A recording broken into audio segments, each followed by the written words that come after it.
जी, आप सभी को नमस्कार। आप सभी को ज्ञात ही है कि राष्ट्र में संविधान सर्वोपरि है और संविधान में जो we the people of India की भावना है वो सर्वोपरि है। तो देश सबसे पहले इस बात को लेकर माननीय यशस्वी प्रधानमंत्री नरेंद्र भाई मोदी और राजस्थान के मुख्यमंत्री माननीय भजनलाल जी शर्मा साहब की सरकार काम कर रही है और जनजाति के विषयों को लेकर बहुत तेजी से काम कर रही है। 2-3 विषय हैं जिसको लेकर हम आपके सामने उपस्थित हुए हैं। पहला विषय, अनुसूचित जनजातियों का जो आरक्षण है वो अखिल हिंदू समाज ने, अखिल भारतीय समाज ने इस बात को लिए दिया है कि जो संस्कृति, विशिष्ट प्रकार की संस्कृति है वो एक तो आधार रहे, दूसरा सकल हिंदू समाज का अभिन्न अंग जनजाति समाज है, इसका विकास भी होना चाहिए।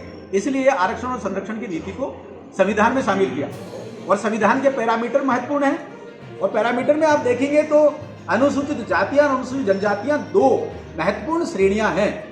लेकिन 1950 में जब बाबा साहब आम्बेडकर थे तब अनुसूचित जातियों की परिभाषा को लेकर राष्ट्रपति जी का नोटिफिकेशन जारी हुआ। उसमें यह कहा गया कि जो हिंदू समाज का व्यक्ति है वही अनुसूचित जाति कहलाएगा। लेकिन अनुसूचित जनजातियों की जब नोटिफिकेशन जारी हुआ तो ये गायब था।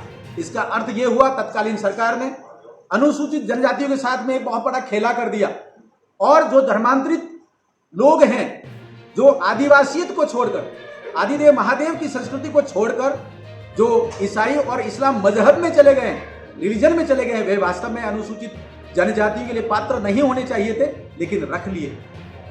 ये बहुत बड़ा खेला हो गया। इसको लेकर डॉक्टर कार्तिक उरांव ने 1960 के दशक में बहुत बड़ा आंदोलन किया था जिसको डिलिस्टिंग आंदोलन कहते हैं। वो संस्कृति के आधार पर था।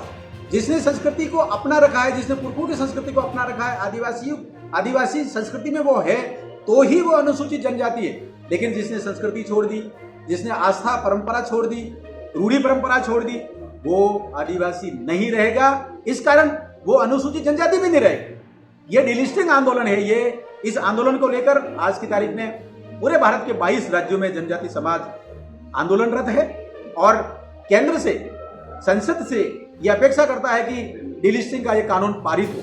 लेकिन महत्वपूर्ण यह है कि डिलिस्टिंग का कानून का विरोध करने वाला एक विचार दक्षिण राजस्थान में आगे बढ़ चला। वो विचार कुछ और नहीं है, वो धर्मांतरित लोगों की राजनीति करता है। वो केवल 5% जो धर्मांतरित हो गए उनकी राजनीति करता है। कुछ इसमें क्रिप्टो क्रिश्चियन टाइप के भी लोग हैं जो भोले भाले युवाओं में भ्रामक दुष्प्रचार कर रहा है। वास्तव में वे केवल एक संगठन है, एक राजनीतिक रचना है, केवल एक ऐसा तंत्र है जो धर्मांतरित लोगों की राजनीति करता है। लोगों ने वहां इकट्ठा करने की कोशिश की है, उनको समझना चाहिए मानगढ़ धाम आदिदेव महादेव आदि शक्ति का स्थान है। वहां जनजातियों ने राष्ट्रीय तत्व को लेकर, राष्ट्रीय चेतना को लेकर 1913 में शहादत दी थी। 17 नवंबर को बहुत बड़ा अंग्रेजों ने एक बहुत बड़ा वहां नरसंहार किया था और ये उन्हीं नरसंहार करने वाले लोगों की राजनीति को आगे बढ़ा रहे। तो समाज को भी स्पष्ट होना चाहिए। दूसरा ये भी समझना चाहिए कि वो सनातन धर्म संस्कृति परंपरा का स्थान है। वहां लोग जो भी आए थे वो सारे हवन करने के लिए आए थे। पूर्णिमा का दिन था और श्रीफल और घी लेकर आए थे। अब गुरु जी की आज्ञा पर आए थे। ये सारी परंपरा किसमें होती है? जनजाति समाज सनातन धर्म संस्कृति परंपरा का अभिन्न अंग है। लेकिन ये भ्रामक भ्रमजाल फैलाकर वहां पहुंचे हैं और विशुद्ध रूप से एक राजनीतिक रचना के तहत पहुंचे हैं। ये बहुत जल्दी अपने एजेंडे को लेकर असफल होने वाले।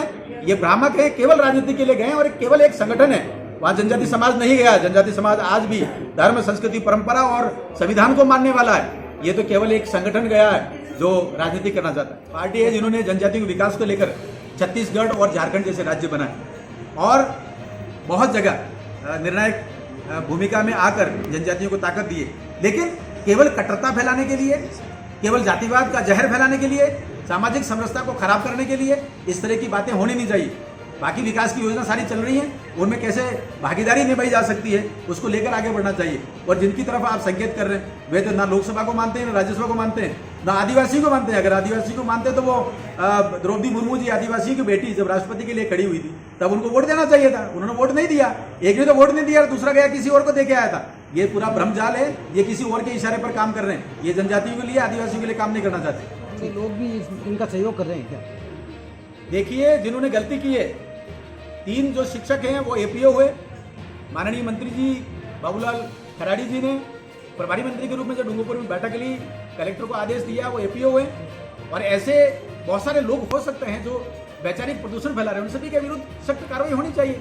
और यदि कोई बड़ा पारितंत्र इकोसिस्टम काम कर रहा है तो जिम्मेदार एजेंसियां उनको जांच करनी चाहिए। Sir bill